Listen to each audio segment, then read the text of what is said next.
Ok, bonjour tout le monde. Donc, on a notre dernier cours aujourd'hui de mécanisme de l'évolution et notre sujet sera l'évolution des hominines.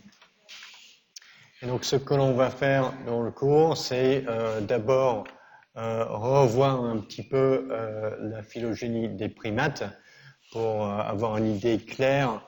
Ça veut dire quoi exactement un hominine? Quand je parle d'évolution des hominines, ça veut dire quoi? Ensuite, ce qui va nous intéresser, c'est la bifurcation de la lignée des panines, c'est-à-dire les chimpanzés et leurs ancêtres, et la lignée des hominines, c'est-à-dire notre espèce et nos ancêtres dont les disparus. Donc, ce qui va être important pour interpréter les espèces fossiles, c'est de pouvoir repérer les caractères qui sont plus représentatifs des panines et plus représentatifs de la lignée de Homo. Une fois qu'on a fait ça, donc on va passer en revue les espèces fossiles importantes, pas toutes, mais quelques représentantes. Et on va se terminer par un regard sur les interactions entre Homo sapiens et d'autres espèces de hominines archaïques, notamment Néandertal et Denisova, et quelles sont les implications pour l'histoire récente de notre espèce. Ok, donc c'est quoi la phylogénie des primates? Donc ça c'est nous, Homo sapiens, nous sommes des primates, et les primates comprennent les lémuriens, tous les singes et nous. Donc le clade des primates est caractérisé par la présence d'un pouce opposable. Ensuite, la première bifurcation, c'est entre les lémuriens et tous les autres, qui se distinguent par la forme de leur nez. Donc chez les lémuriens, qu'on appelle les Strepsirrhini, ils ont encore un truffe, c'est-à-dire un nez humide comme un chien. Tandis que pour les tarsiers et tous les autres primates, voilà, on a un nez sec. Donc ça s'appelle, donc ça donne le clade de haplorhynien, les haplorhinies, à partir de cette bifurcation-là.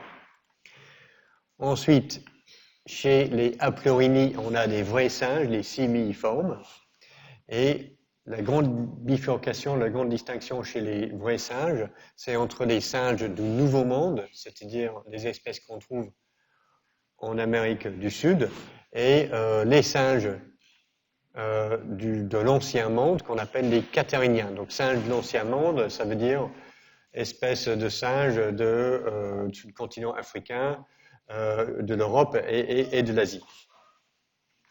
Encore une fois, c'est une différence sur la forme du nez.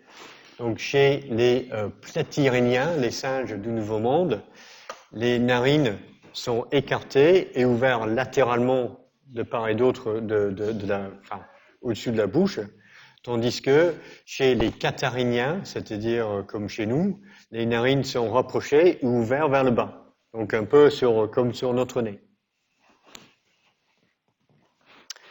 Alors, chez les catarrhiniens, ensuite, on a une distinction entre les singes et ce qu'on appelle les hominoïdes.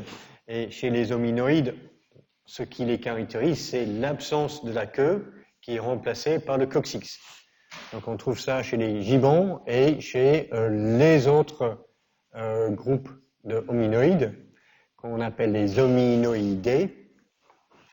Alors chez les hominoïdés, il y a quelques différences au niveau du squelette, mais une différence importante, c'est le plissement du cortex cérébral qui est plus développé chez les hominoïdés. Donc on commence à avoir peut-être un peu plus de capacité cognitive. Et au sein de ce groupe de hominoïdés, on dénomme les hominidés, c'est-à-dire les grands singes africains, gorilles, chimpanzés et nous.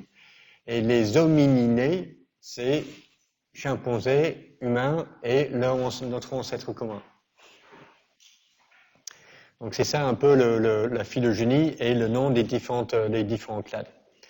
Donc ce qui nous intéresse principalement, c'est cette divergence chez les homininés entre deux embranchements, la lignée des panines, donc c'est-à-dire les chimpanzés et les espèces fossiles sur cet embranchement, et les hominines, c'est-à-dire Homo sapiens, et les espèces fossiles sur cet embranchement. Donc c'est ça que je veux dire. Donc hominines, ce sont toutes les espèces qui se trouvent ici. Mais pas l'ancêtre commun, et c'est pas le clade qui comprend les chimpanzés. Alors de quand date cette bifurcation entre les panines et les hominines? Donc ça c'est une question importante qui a été abordée par les techniques de datation moléculaire. Et surtout depuis que les séquences des génomes complets des chimpanzés et d'humains ont été obtenues ou décrites, il est possible juste de compter le nombre total de différences entre un génome de chimpanzé et un génome humain. Et ça donne une indication sur la distance génétique entre ces deux espèces. Alors, pour convertir une distance génétique entre un nombre de générations et le temps écoulé entre la bifurcation, on a besoin de connaître deux choses. Le taux de mutation par génération et le temps de génération, c'est-à-dire quel est l'âge moyen de la reproduction des individus, ou plutôt des femelles, dans les deux espèces. Et donc, plusieurs études ont essayé de donner des estimations pour ces deux paramètres qui ont permis d'interpréter le nombre de différences entre les génomes chimpanzés et humains. Et entre 2006 et 2012, toutes les datations moléculaires indiquaient que la bifurcation panine-homo était relativement récente, donc datant d'il y a 5 millions d'années, plus ou moins 1 million d'années. Ça, c'était assez surprenant parce que c'était pas très compatible avec ce qui était déjà connu dans l'archive fossile. Alors, ce qui s'est passé ensuite, c'était une étude, je pense, assez importante, publiée en 2012, qui a fait deux choses. D'une part, cette étude a intégré la mesure directe du taux de mutation chez Homo sapiens, qui était mesurée en séquençant des génomes entiers des parents et de leurs enfants. Et comme ça, on pouvait compter combien il y avait de mutations spontanées par génération dans une population humaine. Et donc, ce chiffre, c'est à peu près une mutation par 100 millions de paires de bases par génération. Donc ça, c'est notre taux de mutation par génération. Ensuite, il a fallu estimer le temps de génération d'une population humaine et le temps de génération d'une population de chimpanzés. Donc, pour la population humaine, Homo sapiens, on pourrait se dire, oui, mais il n'y a pas de problème avec ça, on n'a qu'à juste à prendre les données démographiques sur la population mondiale et on voit quel est l'âge moyenne des femmes à la naissance de leurs enfants. Le problème avec ça, c'est que notre mode de vie actuel n'est pas du tout représentatif du mode de vie de nos ancêtres pendant des centaines de milliers d'années de notre évolution. Parce que l'agriculture, c'est une innovation relativement récente.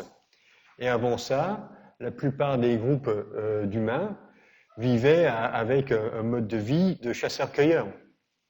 Donc, pour connaître le temps des générations pendant la plupart de l'existence de notre espèce, il a fallu étudier les groupes de population humaine encore existantes aujourd'hui qui ont un mode de vie chasseur-cueilleur. Et chez ces populations-là, l'observation relativement étonnante, c'est que l'âge de naissance des enfants, c'est relativement tardif. Et donc, on a l'âge de la mère à la naissance des enfants en moyenne de 29 ans. Donc, c'est de là que cette date vient de ce type d'étude. Et pour les chimpanzés, les chercheurs ont fait la même chose en étudiant des groupes de chimpanzés dans leur environnement naturel pour connaître les identités des mères et des enfants. Et encore, chez les chimpanzés, dans leur environnement naturel, l'âge moyen des mères à la naissance, c'est presque 25 ans. Donc, on dispose du nombre de différences génétiques entre un génome de chimpanzé et un génome humain.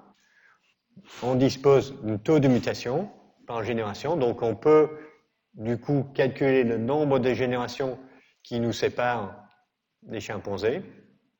Donc, ça on divise par 2 pour obtenir le nombre de générations entre nous et l'ancêtre commun, chimpanzé, humain et l'ancêtre commun. Et on dispose d'un temps de génération, c'est ce qui permet de convertir le nombre de générations en temps en années. Et le résultat de tous ces calculs, c'est une modification dans cette date estimée pour la temps de divergence pan-homo, qui passait du simple au double. Donc au lieu de il y a 4 à 6 millions d'années, on passe d'il y a 7 à il y a 13 millions d'années. Et sur les publications plus récentes que j'ai vues, cet écart a été un peu affiné et on considère que la date de divergence c'est entre 6,5 jusqu'à 9,3 millions d'années.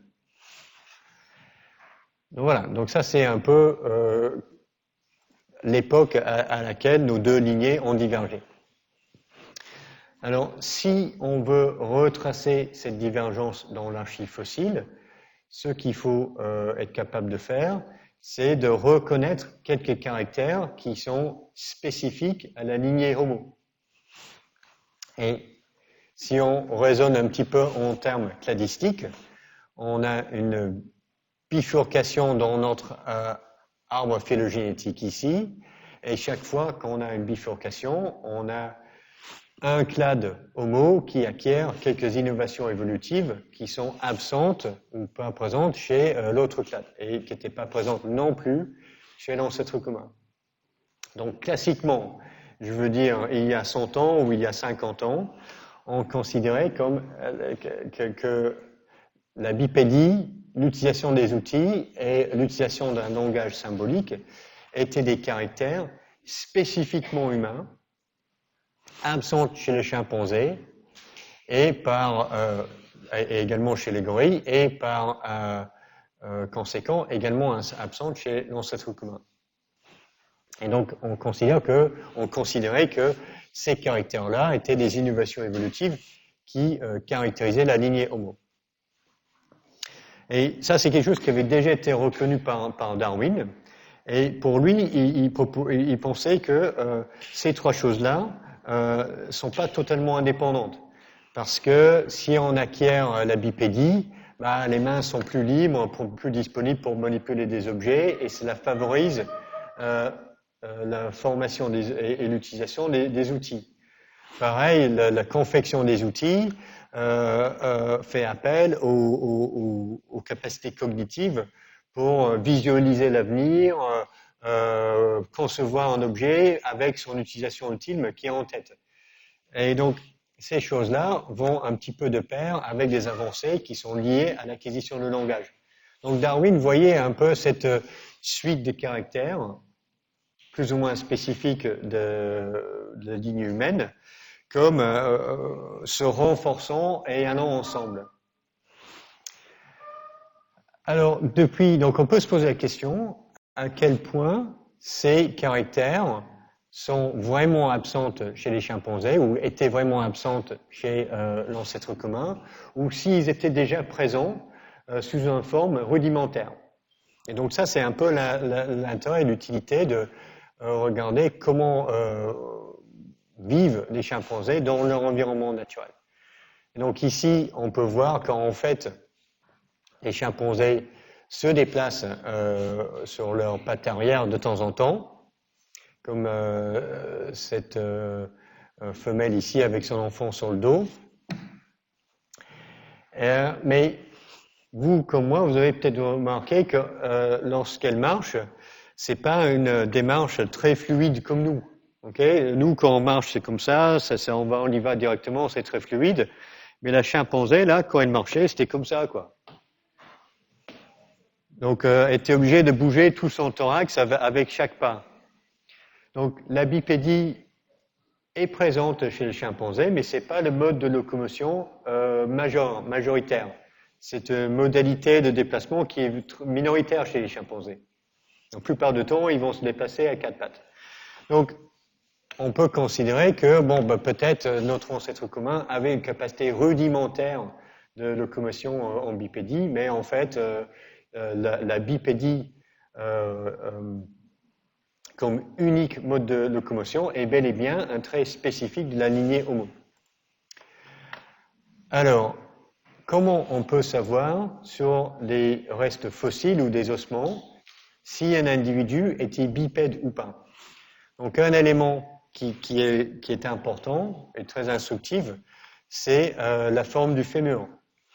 Donc ça, ce sont les fémurs d'un chimpanzé, d'un Homo sapiens et d'un Australopithèque qui sont posés sur les deux condyles qui forment l'articulation avec le genou.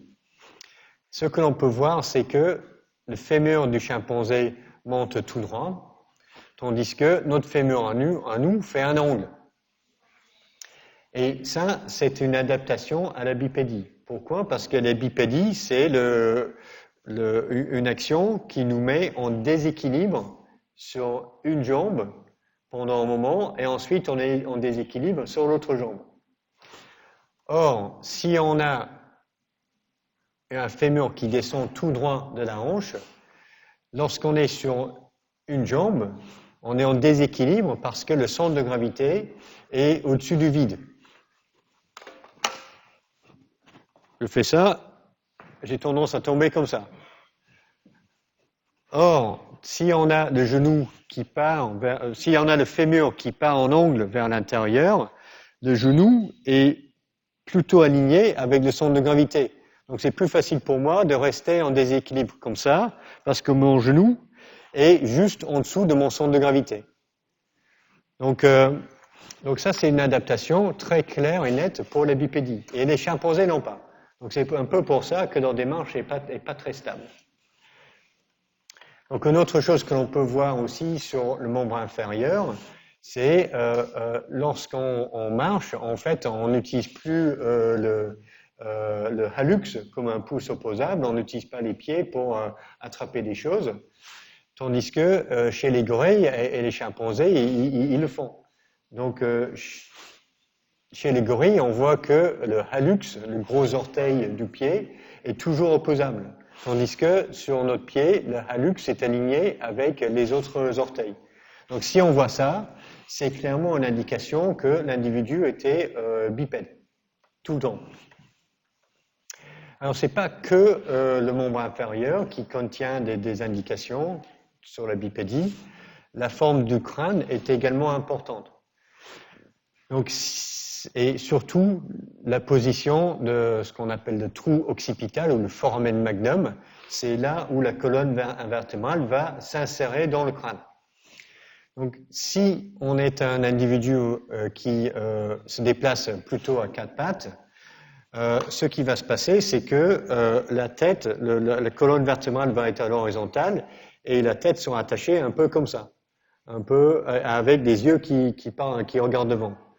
Or, si on est debout tout le temps, la colonne vertébrale, c'est plutôt en position verticale, et la tête est posée dessus comme ça, comme sur un pic, quoi.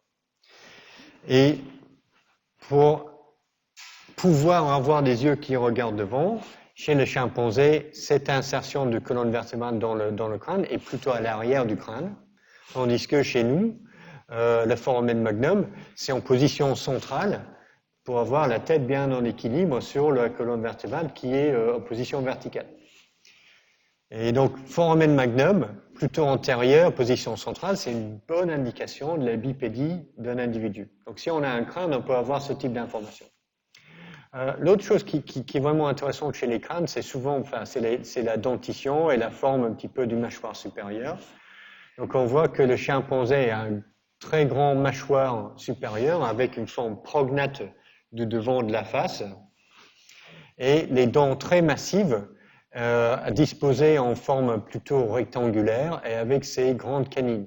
Tandis que chez nous, on a les dents disposées en ogive, plus petites et certainement l'absence de ces grosses canines. Donc tout ça, sont considérés comme des traits plutôt dérivés. Et chez le chimpanzé, on considère que ça, c'est la forme archaïque. Donc si on a la dentition, bon, on peut avoir une idée si on a un individu qui a une morphologie plutôt moderne ou archaïque. Et dernière chose pour la bipédie encore, c'est la courbure lombaire. Donc si on a des vertèbres lombaires, on peut avoir une idée aussi si l'individu passait la plupart de son temps debout ou plutôt à quatre pattes.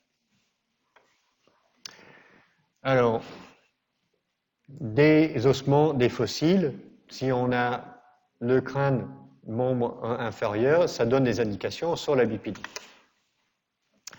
Alors, l'autre question, c'est de savoir est-ce que nos ancêtres, si l'utilisation des outils est un trait uniquement humain ou pas. Et en fait, lorsqu'on regarde les populations de chimpanzés dans l'environnement naturel, en Afrique de l'Ouest, certains groupes utilisent bel et bien des outils en pierre. Donc ici, par exemple, cette femelle-là, elle va choisir une grande pierre plate qu'elle va utiliser comme une enclume, et ensuite elle va choisir une pierre plus petite qu'elle utilise comme un marteau pour casser la noix, pour pouvoir manger la noix.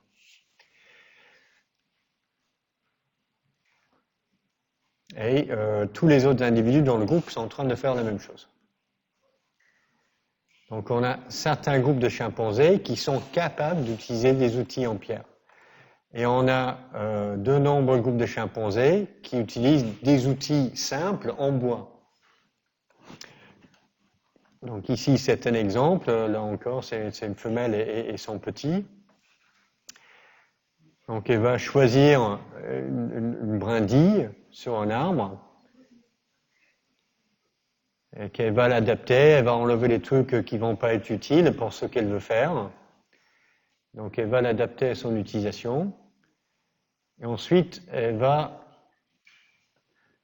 l'enfoncer dans la termitière qui est juste à côté. Bon, les termites vont s'énerver, ils vont essayer de repousser l'envahisseur, c'est-à-dire la petite brindille d'arbre, et ils vont attaquer la brindille d'arbre. Donc du coup, les termites vont être sur le brindille, puis elle peut les manger. Donc comme ça, c'est très facile pour extraire les termites de la termitière. Et donc on a plusieurs groupes de chimpanzés qui façonnent un petit peu des outils en bois et qui les utilisent pour différentes tâches. Mais toujours est-il que on n'a jamais vu de groupe de chimpanzés modifier des outils en pierre qu'ils utilisent. Donc il est toujours vrai que l'utilisation des outils en pierre façonnés est un trait jamais observé chez les chimpanzés. Donc ça, on considère encore que c'est spécifique de la lignée Homo. Donc ces comportements chez les singes, chez les chimpanzés, ont été découvertes et décrits par Dr. Jane Goodall. Immense figure de la primatologie, toujours active et en vie. Et c'est elle qui a décrit qu'en fait, les différentes troupes de chimpanzés n'utilisent pas les mêmes jeux d'outils.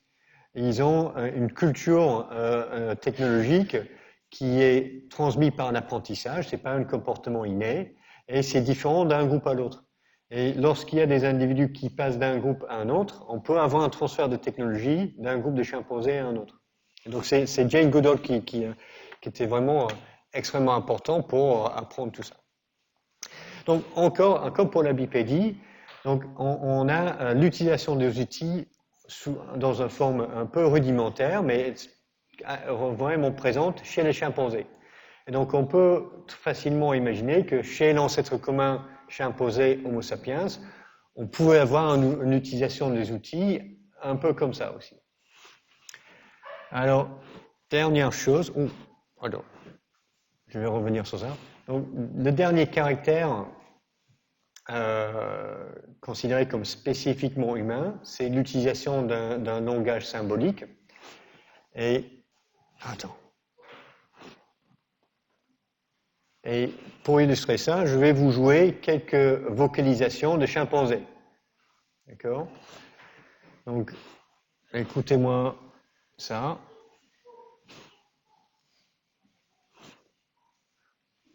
Ok? Ça, c'est de la curiosité. Ensuite,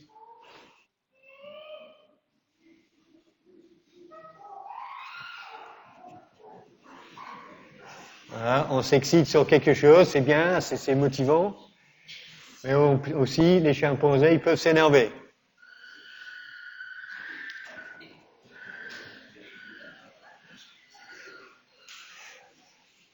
Ok, on s'énerve. Donc, on a une communication vocale chez les chimpanzés, mais on a aussi une communication par expression faciale. Donc là, il est content, qui est facile à reconnaître. Hein. Là, il est content. Là, il est pas content, il fonce des soucis. Là, il vient, il veut quelque chose. C'est plutôt pour solliciter une aide ou d'être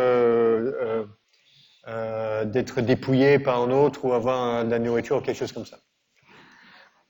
Alors, lorsqu'on regarde ce type de communication chez les chimpanzés, pour leur vocalisation, c'est beaucoup plus proche de ce que l'on voit chez d'autres espèces de singes que ce que l'on a chez nous. C'est-à-dire, on a un répertoire d'un certain nombre de cris qui ont une signification et qui est facile à comprendre. Mais ces cris-là sont assez génériques et ayant une signification très très directe. Donc on n'a pas de vocalisation qui veut signifier un type d'objet en particulier ou une action. Donc on n'a pas de groupe verbal ou de nom. Donc on n'a même pas les bases d'un grammaire très basique chez les chimpanzés. On a plutôt un répertoire de cris comme ce qu'on trouve chez d'autres singes. Alors il y a toujours un peu de débat sur est-ce que les chimpanzés sont capables d'apprendre le langage symbolique? Parce qu'une des raisons pour lesquelles ils ne peuvent pas parler, c'est que la forme du larynx et la forme de leur bouche ne permet pas de former les sons comme nous. Donc ils sont, en termes de matériel, avec la face prognate qu'ils ont et la forme du larynx qu'ils ont, ils ne peuvent pas former les sons. Donc la question c'est, est-ce qu'on utilise un autre système? Est-ce qu'ils peuvent apprendre un langage symbolique? Donc il y a 25-30 ans, il y a eu des projets de recherche lancés pour essayer d'apprendre la langue des signes ou un système de symboles visuels aux gorilles et aux chimpanzés et pour essayer de communiquer avec eux. Donc ces programmes de recherche restent encore un petit peu controversés dans leur interprétation parce que systématiquement les chercheurs qui travaillaient directement avec des chimpanzés et des gorilles étaient convaincus que les chimpanzés leur parlaient lorsqu'ils utilisent la langue des signes ou un jeu de symboles visuels. En revanche, lorsque quelqu'un de l'extérieur de l'équipe venait pour évaluer, ils étaient beaucoup moins convaincus. Et notamment lorsqu'il y avait quelqu'un qui était sourd, qui parlait la langue des signes comme sa langue maternelle, qui regardait les échanges entre le chercheur et les chimpanzés, le vrai expert en langue des signes disait non, le chimpanzé il dit pas ça. Là il est en train de faire des trucs mais ça veut rien dire ce qu'il a fait. C'est pas ce que vous avez noté sur votre transcription de l'échange. Et le problème c'est que quand on est un peu dans cette relation-là avec les chimpanzés, c'est très très difficile d'avoir la distance et d'être objectif. Parce que lors de l'échange, on veut quand même comprendre ce que l'autre essaie de nous dire. Et donc, il y a une part un petit peu d'aller trop loin dans l'interprétation de la part des chercheurs. Donc, depuis une quinzaine d'années, on voit beaucoup moins de proclamations comme quoi, voilà, les chimpanzés, ils peuvent apprendre la langue des signes et tout ça. Et je pense que le consensus chez les linguistes, chez les primatologues, je ne saurais pas vous dire, mais chez les linguistes, je pense, le consensus, c'est que les chimpanzés et les gorilles n'ont pas vraiment les capacités de maîtriser un langage symbolique comme nous ou comme un enfant. Qui apprend très très vite, qui comprend de façon innée une phrase complexe avec quelqu'un qui va faire quelque chose avec tel objet et à quelqu'un d'autre.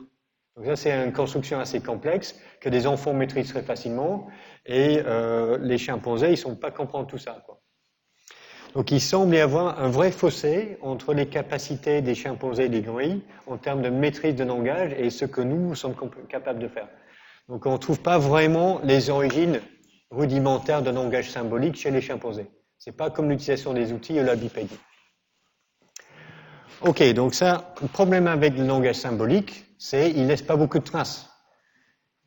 La bipédie, oui, on a des squelettes fossilisés ou des ossements.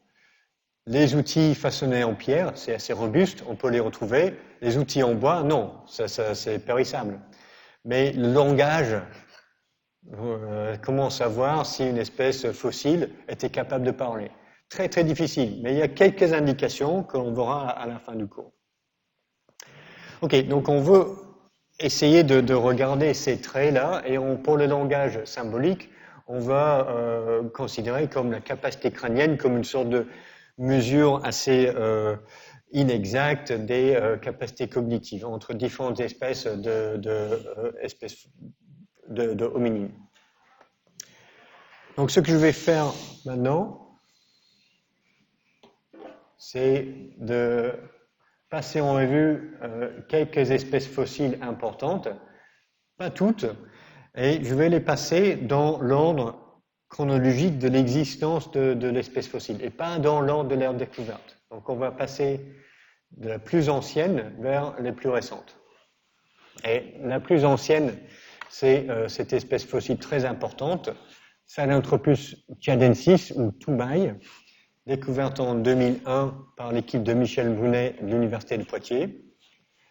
Et c'est un échantillon vraiment unique et important parce que il date d'il y a 7 millions d'années. Donc c'est pile poil autour de cette période de la bifurcation entre les espèces, entre la lignée Pan et la lignée Homo.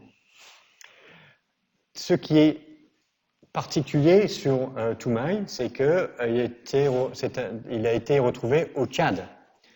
Et auparavant, presque la totalité des échantillons de fossiles hominines très anciennes étaient retrouvés en Afrique de l'Est, en Éthiopie, en Tanzanie et au Kenya.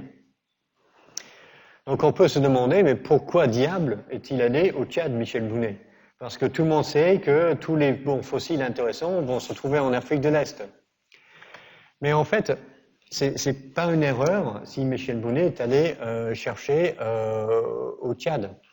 Parce que quelques années auparavant, au début des années 1990, Yves Coppens avait émis l'hypothèse qu'il appelait le East Side Story, qui a proposé que l'événement qui est à la base de cette bifurcation chimpanzé-homo, c'est une spéciation allopatrique à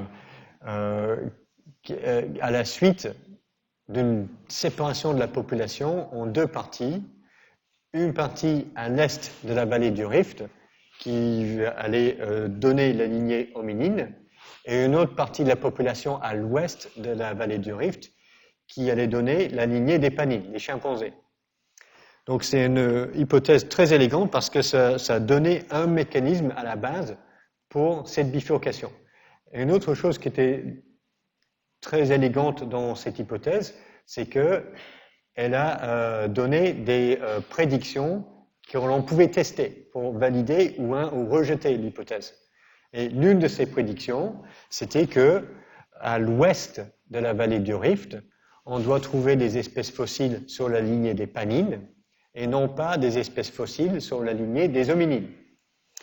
Et donc, c'est un peu pour ça que Michel Bonnet a monté son projet de recherche pour aller chercher des espèces fossiles de primates au Tchad.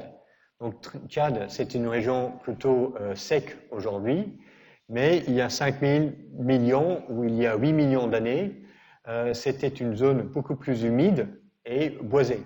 Donc, assez propice pour héberger des espèces de primates, soit de la lignée des panines, soit de la lignée des hominines.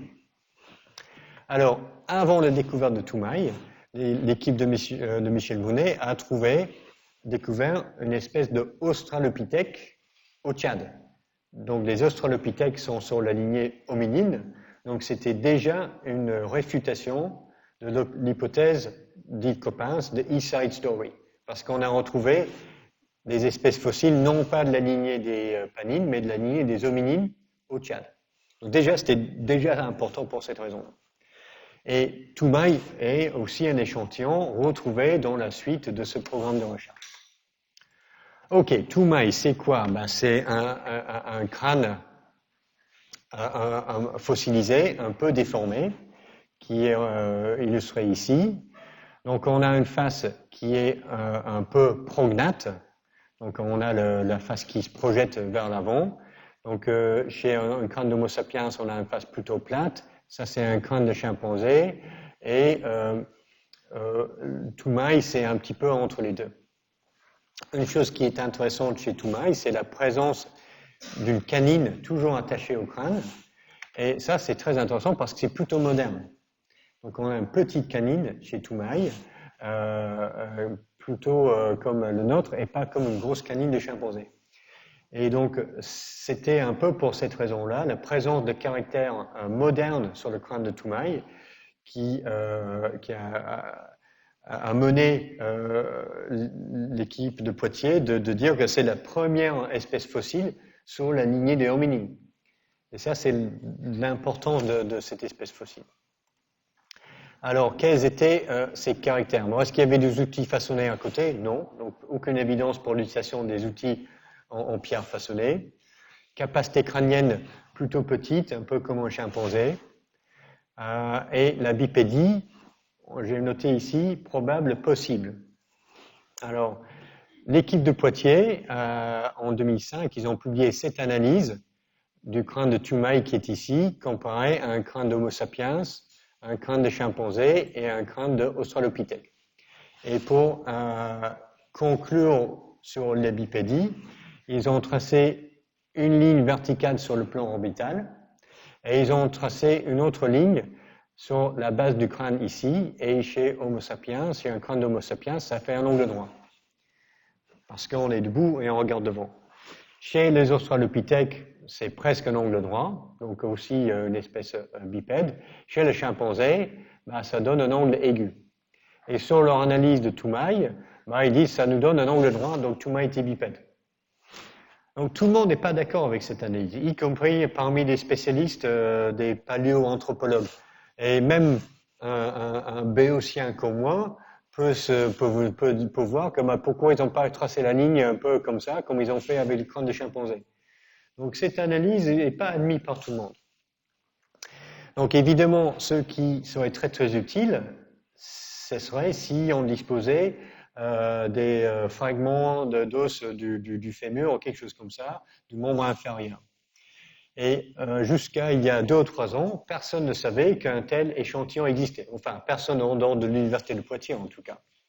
Mais en fait, lors de la découverte du crâne de Toumaï, qui était ici, là, il était associé avec différents fragments d'os fossilisés, pas tous du même individu et pas tous de la même espèce animale, mais il y avait un fémur ici. Et donc tous ces échantillons ont été transportés en France en 2001 et en 2003 plutôt, et en 2004, une étudiante en master 2, Aude Bergeret, avait pour projet d'étudier ce fémur. Donc elle ne savait pas ce que c'était, donc elle est allée voir un de ses professeurs, le professeur Macchiarelli, pour lui demander son avis parce que c'est un expert dans le domaine. Et donc il lui dit, ben ça c'est un fémur de primate, ça, c'est pas de doute. Ben, tiens, si tu as trouvé le fémur de Toumaï, c'est magique, ça, c'est génial. Faut vite publier quelque chose là-dessus. Mais en fait, ça c'était un problème interne à l'université de Poitiers, parce que le professeur Macchiarelli n'était pas l'encadrant de mademoiselle Bergeret. Et l'encadrant était en fait au Tchad sur le projet de recherche. Drôle de façon d'encadrer un étudiant en master, hein, si j'ose le dire. Mais du coup, quand l'encadrant est rentré, il n'était pas du tout content que son étudiante est allée demander l'avis du professeur Macchiarelli, qui a dit, Macchiarelli, vous touchez pas à mon nonos. Ça, c'est mon nonos, ça. Vous laissez ça tranquille. Donc, le professeur Macchiarelli dit, ok, bon, c'est votre truc, ok, je vous laisse. Hein, vous voulez pas m'immiscer, c'est vos affaires, ok, Toumaï, c'est à vous, c'est pas à moi. Et voilà. Donc, c'était la fin de l'histoire. Et puis ensuite, il se passe rien. Donc, l'équipe de Poitiers, il publie rien. Et donc, finalement, ce qui se passe, c'est que en 2020, le professeur Macchiarelli et Aude Bergeret, ils publient une petite description des observations qu'ils avaient faites très très rapidement en 2004. Et sur ces papiers, selon leurs analyses, ils disent qu'on ne peut pas vraiment savoir si l'individu qui avait ce fémur était vraiment bipède ou pas. Et ils ont aussi dit, bah, peut-être avec un peu plus d'analyse, un peu plus poussée, on aura plus d'informations. Donc ça, c'était publié en 2020 et toujours de là, 2 ans après, toujours rien de la part des chercheurs de Poitiers qui possèdent cet échantillon. Donc moi, je ne sais pas exactement ce qui se passe là, mais je trouve quand même assez étonnant qu'on a un échantillon unique, très très important et tout ça, et on fait rien avec. C'est incompréhensible pour moi. Donc à un moment donné, on aura quelques informations en plus, mais je ne sais pas quand. Donc après Toumaï, la deuxième espèce fossile plus ancienne, ça s'appelle Oroin tougenensis, découverte en Afrique de l'Est cette fois-ci. Oroin, c'est un os de fémur et quelques fragments d'autres parties du squelette. Et c'est le haut du fémur qui permet de dire clairement que Oroin était habituellement un bipède, il y a 6 millions d'années. Donc ça, c'est clair, tout le monde est d'accord avec ça. Pas d'outils façonnés à proximité, donc on n'a pas d'indication qu'il y avait une utilisation des outils. Capacité crânienne, on ne sait pas, il n'y a pas de crâne. Mais la bipédie, on peut dire qu'il y a 6 millions d'années, était déjà fixée comme mode de locomotion. Ensuite, on a une autre espèce fossile qui s'appelle Ardipithecus ramidus, ou Ardi, qui date d'il y a 4,4 millions d'années, et cet échantillon a été retrouvé en Éthiopie. Alors, les restes fossilisés ont été découverts en 1994, mais n'ont été décrits dans une publication qu'en 2009. Donc, il y avait 15 ans de délai entre la découverte initiale et la publication. Mais cette fois-ci, c'est plus compréhensible, parce que sur le site de la découverte, les fragments fossilisés étaient dispersés sur une dizaine de mètres carrés. Et leur état était très très fragile. Donc quand on les touchait, ils se partaient en poussière. Donc il a fallu, sur plusieurs années, revenir sur le site, consolider les pièces sur place avec une résine, ensuite extraire chaque bout d'os avec la terre autour, de dégager dans le laboratoire à Addis Abeba et revenir quelques années pour être sûr qu'on a retrouvé toutes les pièces. Puis après, on avait une sorte de puzzle avec des fragments d'os et de fossiles de différentes espèces. Donc il a fallu plusieurs années de travail pour remettre tout ça en place. Et le résultat, c'est ça, c'est un fossile partiel avec des fragments de crâne qui ont permis de faire une reconstitution du crâne, des fragments de bassin, membre supérieur et le membre inférieur. Donc un échantillon assez complet pour quelque chose qui vivait il y a plus de 4 millions d'années. Alors les résultats sont très intéressants parce que le crâne a quelques caractères modernes. On a une face plutôt plate ici, pas prognate, et on a encore cette petite canine, pas une grosse canine, un peu comme chez Homo sapiens.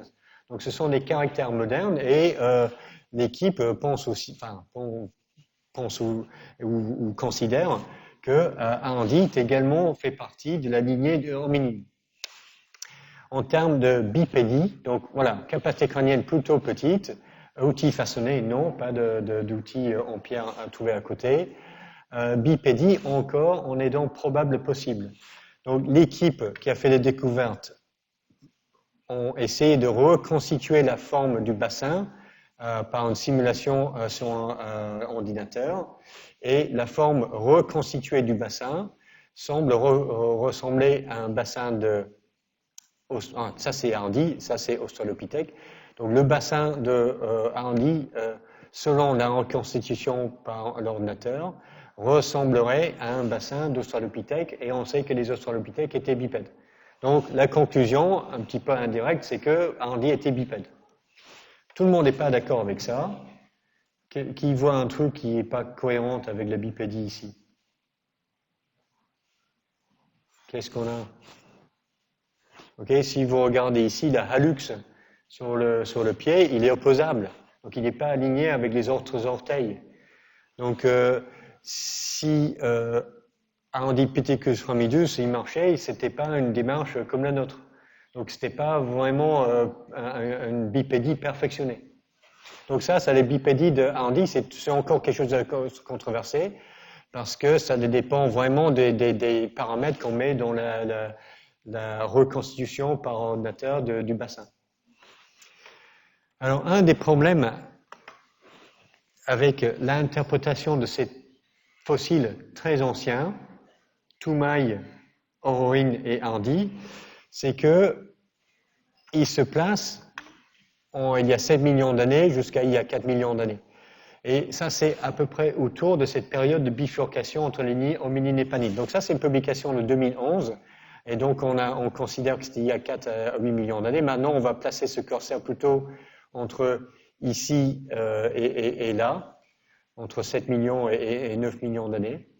Mais le concept est toujours le même. Donc, le problème avec ces très anciennes espèces fossiles, c'est qu'ils vivaient à une époque qui était juste avant ou juste après cette bifurcation panine-hominine. Et chaque espèce fossile, on aimerait bien la mettre sur une lignée soit de panine, soit d'hominine. Et un peu par hasard, tous les chercheurs qui découvrent un échantillon, ils le mettent sur la lignée des hominines. Donc c'est comme si on veut découvrir le plus ancien ancêtre de Homo sapiens. Personne n'est intéressé à découvrir le plus ancien ancêtre des chimpanzés. Mais le problème avec ça, c'est que on simplifie, notre vision est un peu trop simpliste, parce qu'à cette époque-là, probablement, il y avait une diversité des espèces et notre échantillonnage est très très faible.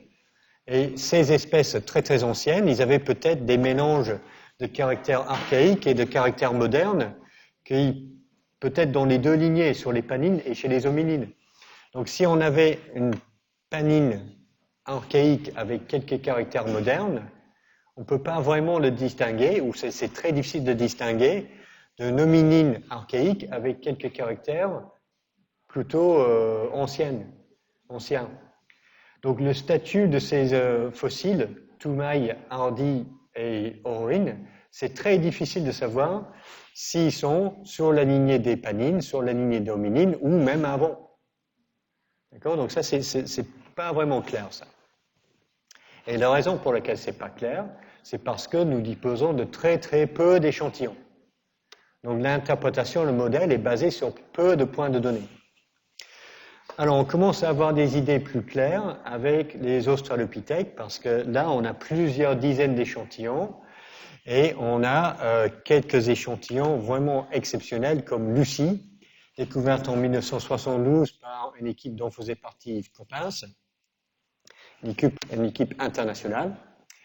Et Lucie, c'est un squelette partiel qui avait des fragments de crâne, un bassin un peu déformé et un fémur très très bien conservé.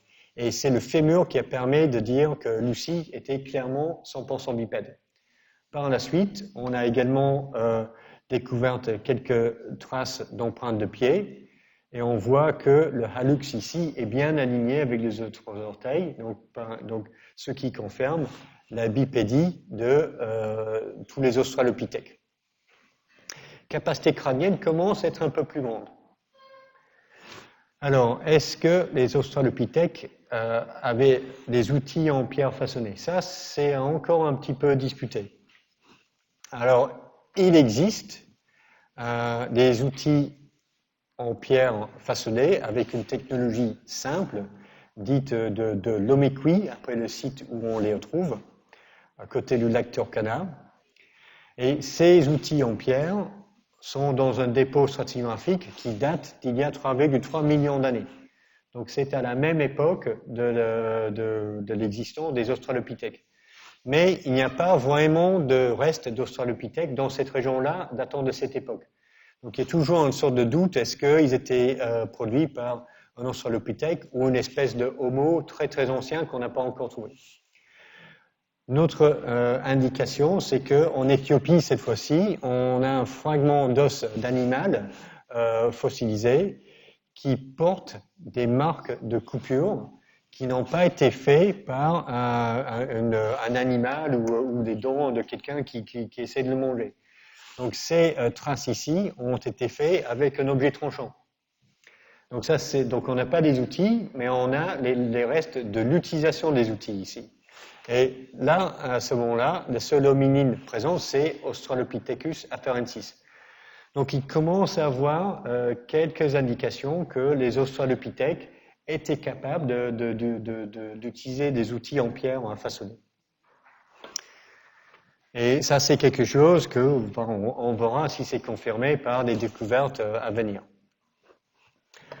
Alors, les australopithèques, donc c'est la première fois où on commence à avoir des échantillons plutôt nombreux et dispersés sur toutes différentes régions sur le continent africain. Donc on a l'impression que les australopithèques, ils ont trouvé la formule qui marche et c'est ça qui leur permet de se répandre sur le continent africain. Donc on peut distinguer différentes espèces d'australopithèques qui présentent pendant différentes périodes sur différentes zones en Afrique. Mais on ne sait pas vraiment qui est l'ancêtre de qui dans cette divergence en nombreuses espèces. Alors les australopithèques donc, vivent sur le continent africain pendant une période presque de 2 millions d'années. Mais à partir d'il y a 2,5 millions d'années, les australopithèques disparaissent et ils sont remplacés par deux genres vraisemblablement descendants des australopithèques qui sont Paranthropus et Homo. Donc Paranthropus, je ne vais pas en parler parce que ce sont des espèces fossiles qui n'ont pas laissé de descendance et ce sont les espèces Homo qui ont laissé une descendance chez nous. Donc, on va se concentrer sur le genre Homo. Et la première échantillon fossilisé du genre Homo, c'était Homo habilis, découvert par Louis Leakey en 1961, il me semble, au bord du lac Turkana. Et Homo habilis date d'il y a 2,4 millions d'années. Donc, un peu juste après la disparition des derniers australopithèques. Alors, à l'époque, c'était le premier crâne découvert avec vraiment une morphologie moderne, avec une face plate, front bombé, on commence à voir une capacité crânienne commencer à augmenter.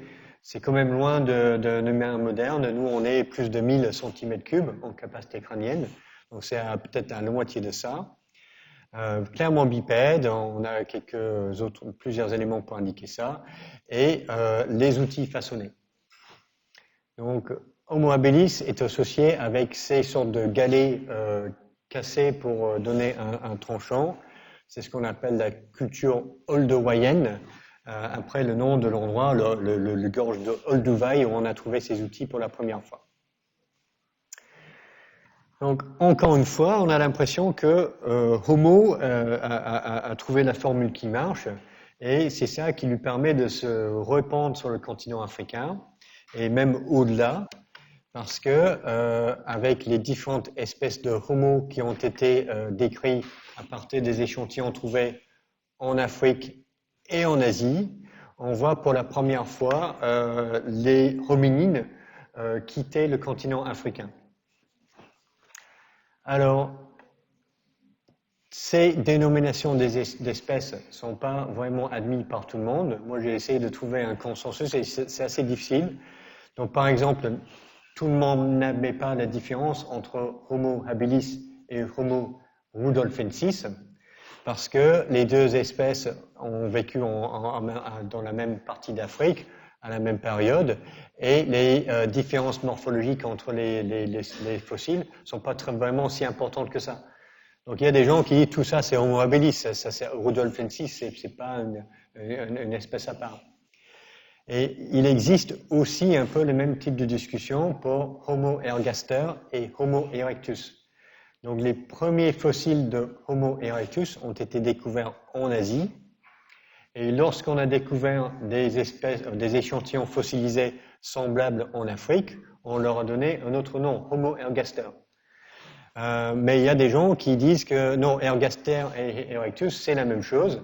Et en fait, ergaster, c'est juste la population africaine de Homo erectus.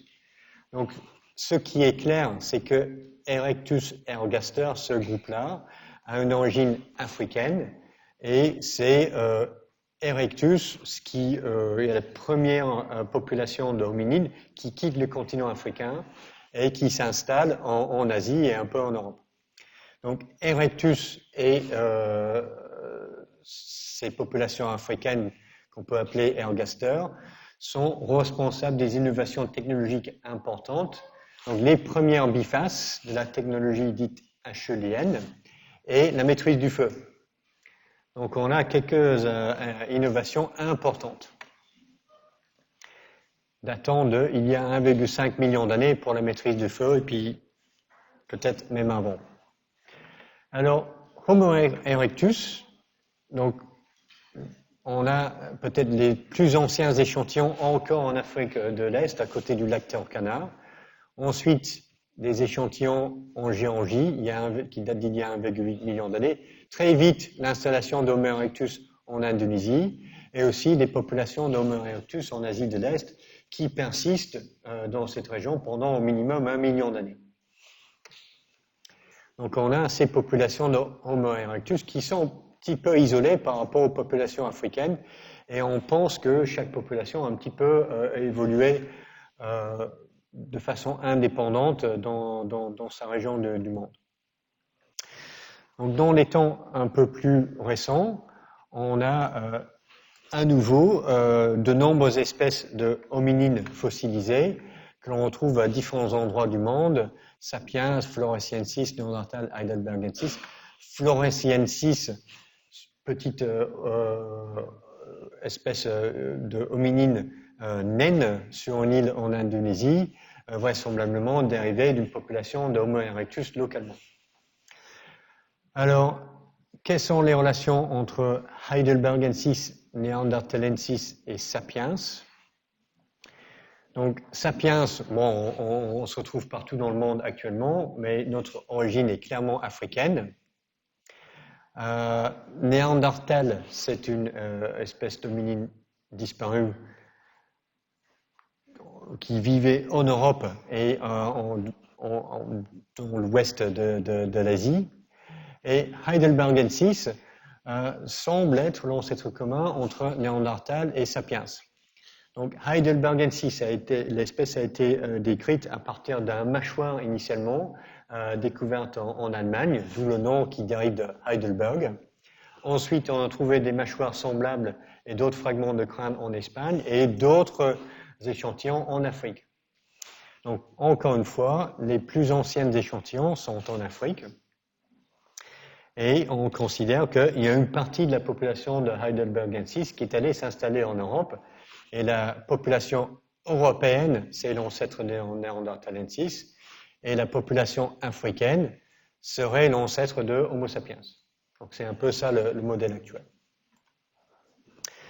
Alors, pour Néandertal, une des questions, parce que c'est une espèce qui vivait en Europe, et on a fait beaucoup de fouilles en Europe, en France, Espagne, en Allemagne.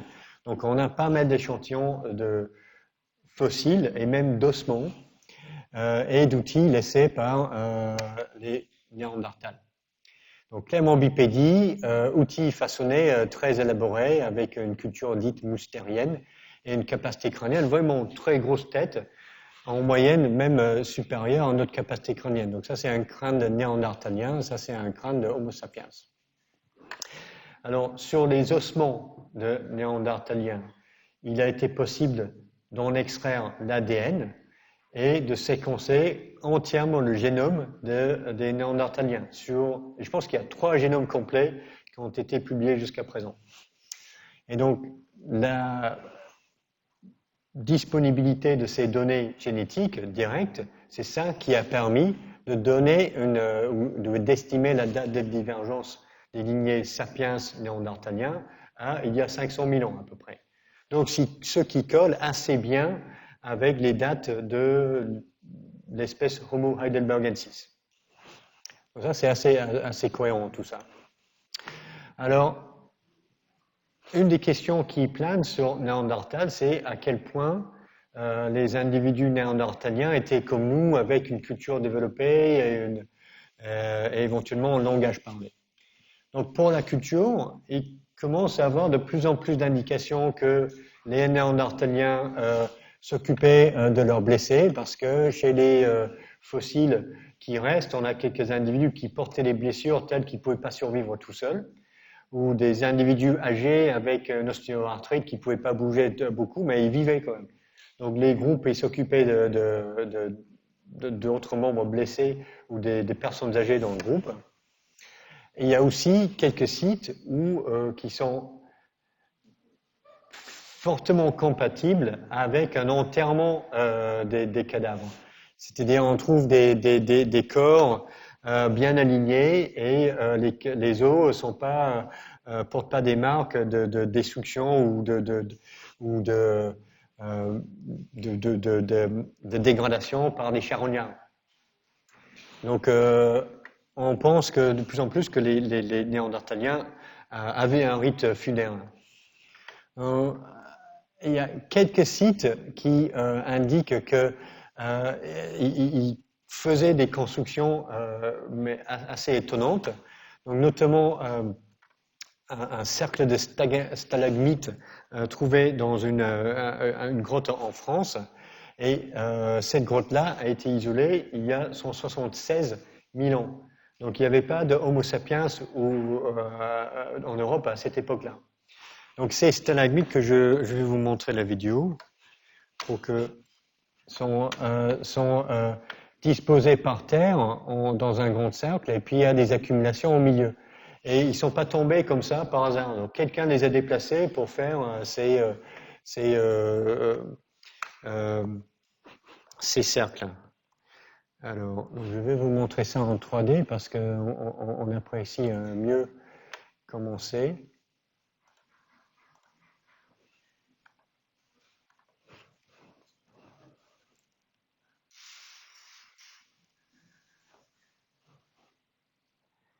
Ok, donc on voit le cercle ici.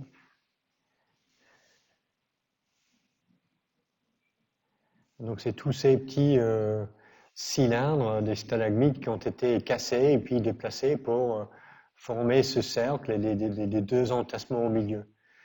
Donc donc on pense que c'est quelque chose, peut-être c'était important, c'était un endroit rituel utilisé par les Néandertaliens, ou une sorte de temple qu'ils avaient construit ou quelque chose comme ça. C'était pas une habitation, parce que c'est loin dans la grotte aussi. Donc les gens, ils n'étaient pas là pour vivre. Ok, donc il y a ça, c'est assez intéressant. Et puis il y a aussi un site en Espagne, pareil, avec cette fois-ci des stalactites qui descendent, qui ont une couleur rouge à l'extérieur. Et en fait, le minéral qui donne la couleur rouge n'est pas présent dans la cave, dans la grotte. Donc on pense que des gens sont venus pour peindre les stalactites en rouge. Et pareil, c'est un site où il n'y avait pas de Homo sapiens à cette époque. Donc une autre chose que l'on a, c'est un os gravé avec ces marques entaillées ici. Donc ça, c'est pas quelque chose de nous, c'est pas un outil pour faire quelque chose. Ça, c'est gravé un peu juste pour faire joli. Donc il y a quelques indications que les Néandertaliens avaient avaient une culture et avaient une vie imaginaire interne avec un symbolisme. Donc on commence à les voir un peu plus comme je dirais pas des intellectuels, mais qui avaient une forme d'imaginaire pas si éloignée que le nôtre. Donc une grande question a toujours été, est-ce que les Néandertaliens savaient parler? Et là, pour la première fois, on commence à avoir quelques indications là-dessus. Donc la première question, c'est est-ce qu'ils avaient le matériel pour parler? Donc les chimpanzés, ils ne peuvent pas faire des sons comme nous parce que avec le prognatisme et la forme du larynx, ils ne peuvent pas vraiment former les mêmes types de sons. Mais les Néandertaliens, ok, face plate, ça c'est plutôt bien pour faire des sons. Mais une autre chose qui est utile pour contrôler les sons que l'on produit, c'est l'articulation entre le larynx et les muscles en bas de la langue. Et cette articulation implique un os qui s'appelle l'os hyoïde, qui est cet os en forme de fer à cheval, avec une partie centrale et deux bras qui sont plutôt fragiles. Et on dispose de quelques échantillons de os hyoïdes fossilisés à partir des Néandertaliens, un échantillon de Heidelbergensis et un échantillon d'Australopithèque. Et c'est juste la partie centrale qui est conservée, qu'on peut voir ici. Donc ce qu'ont fait les chercheurs ici, c'est qu'ils ont mesuré dans tous les sens pour construire une sorte d'indice morphométrique, et ils ont comparé les formes des os hyoïdes chez Australopithecus afarensis, Néandertal heidelbergensis avec Homo sapiens vivante et fossilisée et les os hyoïdes chez le gorille et le chimpanzé. Et on voit que les groupes osioïdes humains est clairement différent des osioïdes gorille chimpanzé.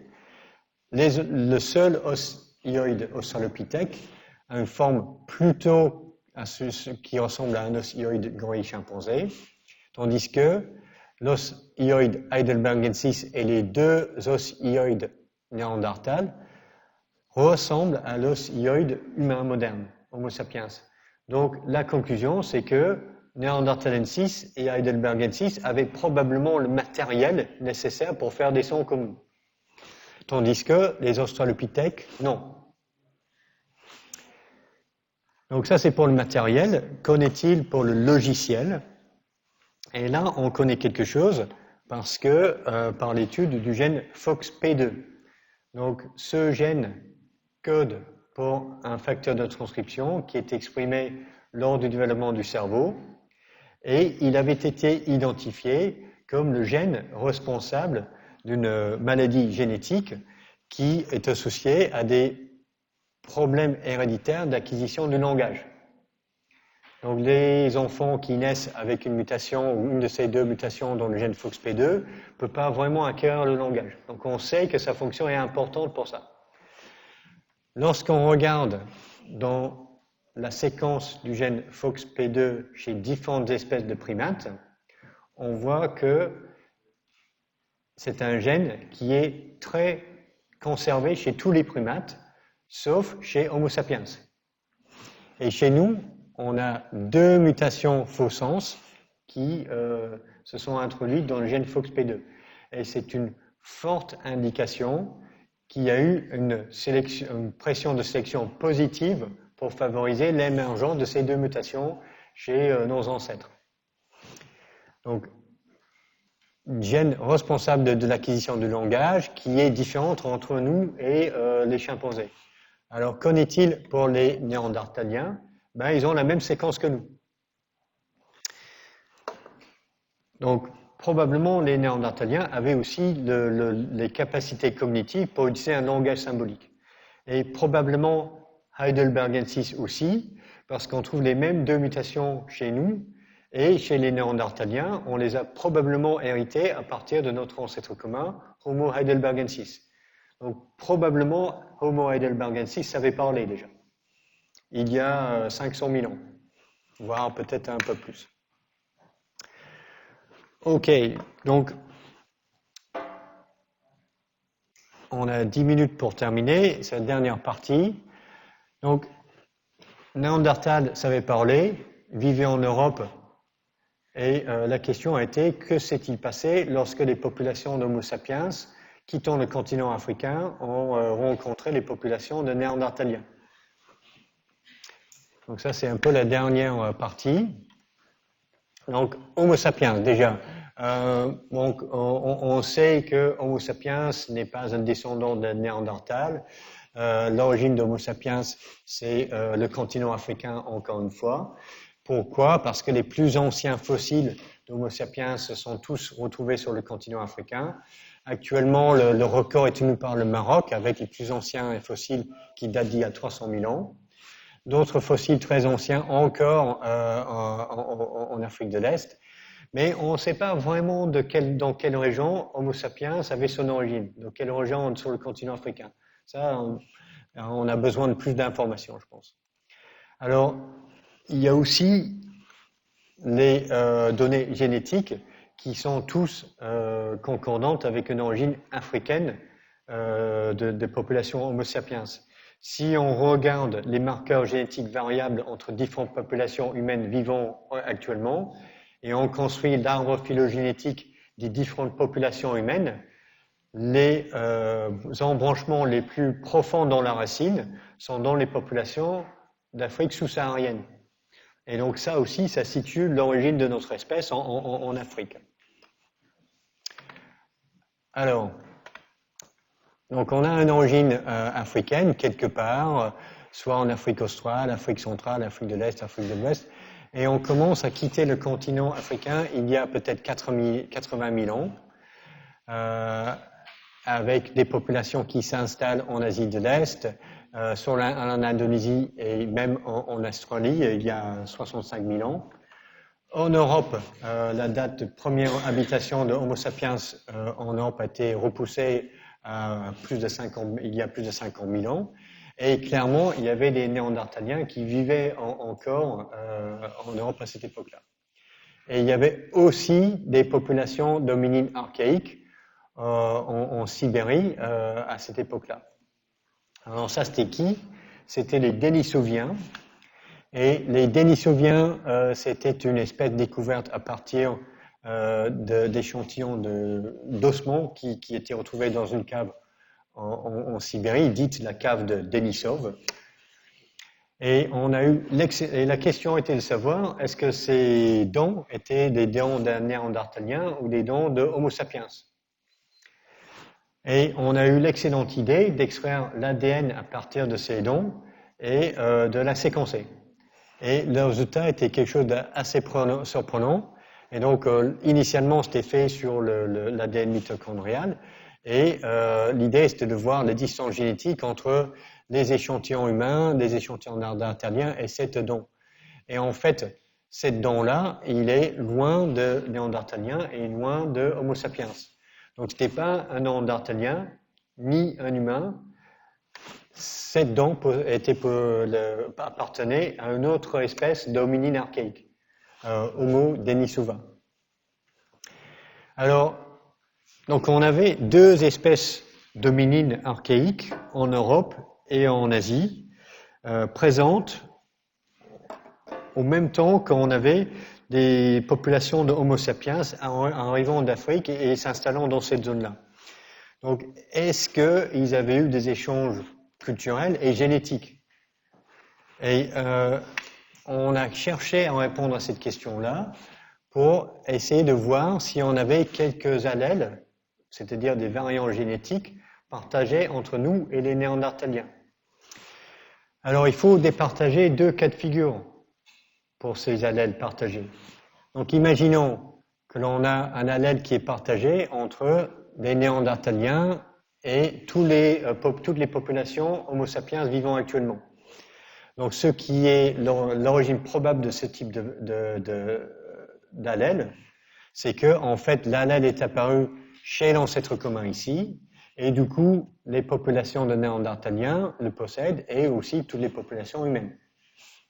Or, si on trouve un allèle qui est partagé uniquement par les échantillons néandertaliens et uniquement chez des populations humaines modernes non africaines, ben, probablement ce qui s'est passé, c'est que cet allèle-là a été transféré dans la population non humaine non africaine à partir des néandertaliens et éventuellement à partir des Denisoviens. Et il y a en effet des variantes dans notre patrimoine génétique qui ont vraisemblablement ou qui avaient vraisemblablement une origine néandertalien ou dénisovien. Et donc on considère que environ 2,5% de notre variabilité génétique dans les populations non africaines est dérivée des néandertaliens. Et dans certaines populations, on a presque jusqu'à 5% des allèles qui dérivent des Denisoviens. Donc c'est uniquement des populations, des gens d'origine d'Afrique subsaharienne qui sont des Homo sapiens purs 100%. Et les restes, on est des hybrides. Pas vraiment des hybrides, parce qu'on n'est pas 50% Néandertal, 50% Homo sapiens. Donc pourquoi et donc ça change un petit peu notre modèle pour l'origine d'Homo sapiens. Donc on n'a pas vraiment un remplacement complet des populations archaïques des Denisovans et des Néandertals par des groupes de sapiens. Ce que l'on a, c'est une sorte de remplacement majoritaire. Donc la plupart des populations néandertaliens et denisoviens ont été, on ne sait pas quoi, éliminés, tués, on ne sait pas vraiment comment, mais ils sont disparus.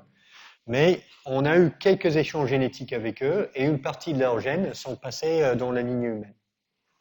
Donc on a un remplacement, mais avec quelques transferts génétiques. Alors, avec ces allèles de néandertaliens et dénisoviens qui sont passés dans notre espèce, on se demande est-ce qu'on avait vraiment une interfécondité complète avec les néandertaliens. Et la réponse est probablement non. Parce que si on regarde où se trouvent des allèles d'origine néandertalienne sur notre génome, ils sont dans tous les chromosomes, sauf le chromosome X, et ils sont sous-représentés dans les gènes exprimés dans le testis. Et l'ensemble de ces observations implique que les mâles hybrides néandertaliens sapiens avaient probablement une fertilité réduite. Et donc, on était dans le cas d'une incompatibilité génétique partielle. Donc, si on met ça dans des modèles de spéciation, ce qui semble s'être passé, c'est que Heidelbergensis, l'espèce ancestrale, une partie de Heidelbergensis va aller s'installer sur le continent européen. Et du coup, les deux populations ont une séparation géographique. Donc, on a une spéciation allopatrique ici. Donc, chaque population va évoluer de façon indépendante. Heidelbergensis sur le continent africain va être l'ancêtre de Homo sapiens. Sur le continent européen, il devient néandertal. Et puis, lorsque Sapiens arrive sur le continent européen et rencontre les néandertaliens, il y a une incompatibilité génétique partielle entre les deux populations. Et c'est ça qui a empêché une hybridation complète entre Sapiens et Néandertal.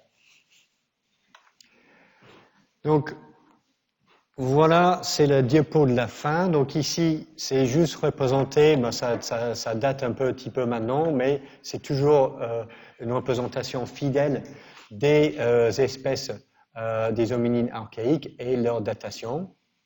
Donc on voit que la descendance de notre espèce Homo sapiens à partir de notre ancêtre commun, c'est pas juste une progression linéaire avec l'acquisition de innovations évolutives qui nous rendent totalement perfectionnés comme on l'est aujourd'hui. C'est un processus avec pas mal de bifurcations, pas mal d'arborescence. Et nous, on est une sorte de brindille sur cette arborescence riche. Donc on connaît à peu près quelle espèce était présente à quelle époque et qui a remplacé qui, mais on ne sait pas vraiment qui était l'ancêtre de qui. Donc juste parce que Ornithugenensis vivait il y a 6 millions d'années, on ne peut pas dire que Ornith, c'était l'ancêtre des Australopithèques qui sont venus après. On ne sait pas ça vraiment.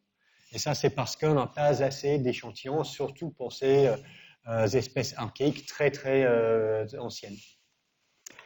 Donc voilà, donc, je vous laisse avec ce commentaire de J.G. Simpson.